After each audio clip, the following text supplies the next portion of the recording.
បាទនៅក្នុងនេះយើងមាន solution សូយ៉ូមក្លរូឆ្អែតដែលមានសម័យកាលបាទអញ្ចឹងដល់ពេលដែលយើងយកសូយ៉ូមក្លរូជាអង្គធាតុរឹងបាទក្រាមអំបិលរបស់យើងទៅរំលាយចូលទឹកវាคล้ายទៅជា NaCl អាគុយបាទហើយវាជាលំនាំទៅមកបាទមានសូយ៉ូមក្លរូអាគុយមួយចំនួនក៏កំណត់คล้ายទៅជាសូយ៉ូមក្លរូរឹងវិញនៅក្នុង solution ឆ្អែតបាទដល់ពេល NaCl នេះវាជា electric ខ្លាំងអញ្ចឹងវាត្រូវបំបែកសពទៅជា ion Na បូកនិង Cl ដកហើយនៅពេលដែលយើងយកសម័យកាលទាំងពីរបូកបញ្ចូលគ្នាយើងសម្រួល NaCl អាគុយចោលទៅនៅខាងឆ្វេងសល់តែ NaCl solid នៅខាងស្ដាំមាន ion ដែលកកើតពីការបំបែករបស់ NaCl អញ្ចឹងបាទភាគច្រើនយើងឃើញគេទៅសេសម័យកាលតែមួយនៅខាងក្រោមតែម្ដងណាតែពិតវាកើតឡើងពីដំណាក់កាល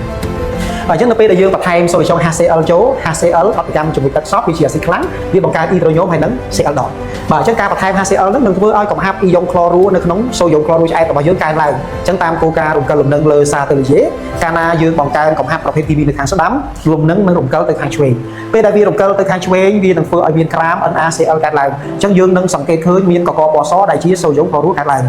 ដែលយើងឲ្យឈ្មោះថាផល ion រួមអញ្ចឹងផល ion រួមរបស់យើងជាការបន្ថែមសារធាតុទៅក្នុង solution ដែលវាបំបែកទៅជា ion មានស្រាប់នាំឲ្យមានកកសារធាតុដើមឬក៏បន្ថយកម្រិត ion កម្មយើងធ្វើការបន្ត solution អាស៊ីត HCl ណាក្នុងករណីនេះយើងអត់មានអាស៊ីត HCl យើងប្រើទឹកលាយបន្ទប់ទឹកបាទដែលមានអាស៊ីត HCl ក្នុងនោះដែរទៅក្នុង solution សូយ៉ូមក្លរូឆ្អែតដែលយើងរំពឹងថានឹងមានក្រាមពណ៌ស NaCl កើតឡើងឥឡូវយើងចាប់ផ្ដើមបន្ត